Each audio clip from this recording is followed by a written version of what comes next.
The Name of God. A champagne cork popped close to him, and by reflex the professor reached for his Star of David hanging around his neck. But of course it's not there. He'd stopped wearing it years ago, as no one believes in such things in this modern and secular age.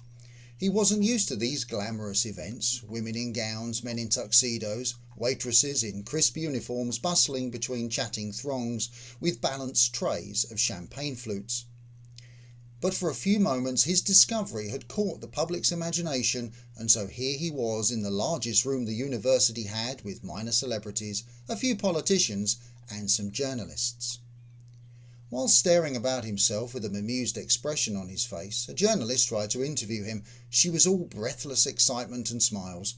Turning to him and looking more closely, he realised that she had sparkling contact lenses that gave her eyes the appearance of a cat's.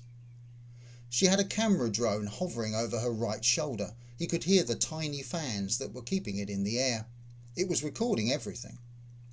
Fortunately, his assistant rescued him, leading him away and whispering, "They are about to start, Professor. You should take your place." He allowed himself to be guided to the rostrum. The lights shining down were dazzling.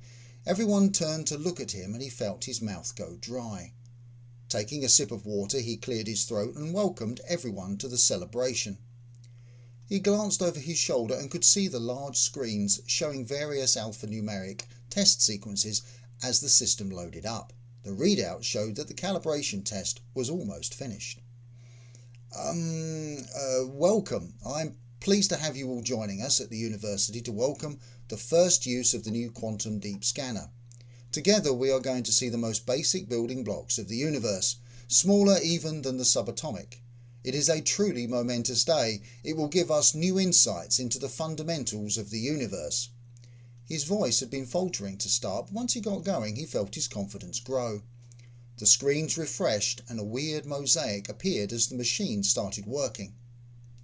The image moves in and out as the computer tries to achieve a focus. The apparent motion was making the professor feel slightly nauseous. It finally focused on a small spaghetti-like structure, the fabled cosmic strings, the most fundamental building blocks of the universe. There was a collective gasp. There appeared to be identical text written on each individual piece. Further focusing revealed it to be actual letters written in ancient Hebrew. He realised with astonishment that he's probably the only person in the room who could read it. It was 4 letters, a tetragrammaton, as it were, the very signature of the Creator, written on each fundamental building block of the universe, the very name of God, written in ancient Hebrew. When translated into English, the letters read L-E-G-O.